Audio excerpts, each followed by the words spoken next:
The return drivers across the June quarter continue to be signs of economic growth and improving employment statistics. However, the key shift compared to the March quarter was a little less worry about inflation globally. Of course, there are regional differences in these observations, and this quarter, the New Zealand economy stood out. Here, economic improvements had far surpassed the RBNZ's expectations, adding to inflation and resulting in the reduction of monetary stimulus.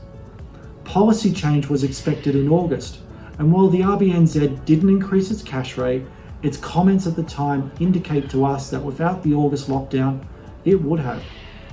Whilst New Zealand has just locked down again, just across the Tasman, Australia has been that way for a while, with more than half of its population living under COVID restrictions.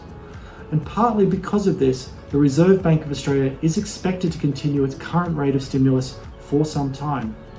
Australia's plight really highlights the importance of a high vaccination rate within a COVID exit strategy. Already, early success in the US and the UK has enabled their exits from the risk of lockdown, giving hope for New Zealand to open its borders again, perhaps in 2022.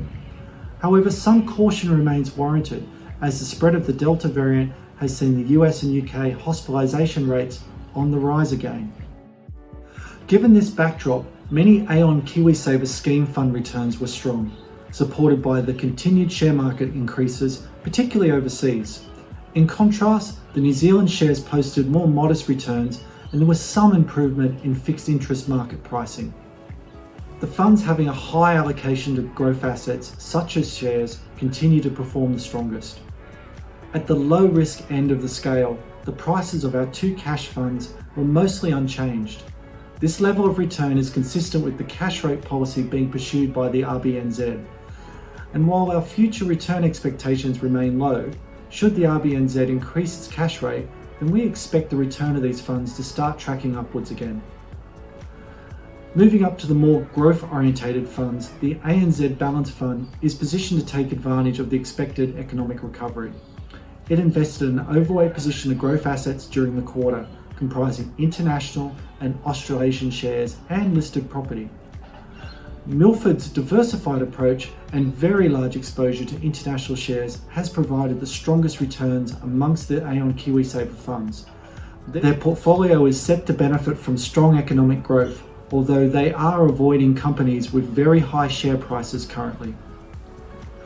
While inflation remains a challenge, there will be question marks about how long reserve banks can delay the withdrawal of their stimulus. Already the RBNZ has started to act, but elsewhere, the delays should continue. Overseas, the US Fed considers near-term inflation to be the result of temporary supply-demand imbalances and is expected to continue its current activity for now. Despite inflation and the ongoing pandemic on the horizon, economic growth is expected to continue, but at a slower pace than experienced over recent months. This leads us to view the medium-term investment outlook as positive, although returns are expected to be more moderate.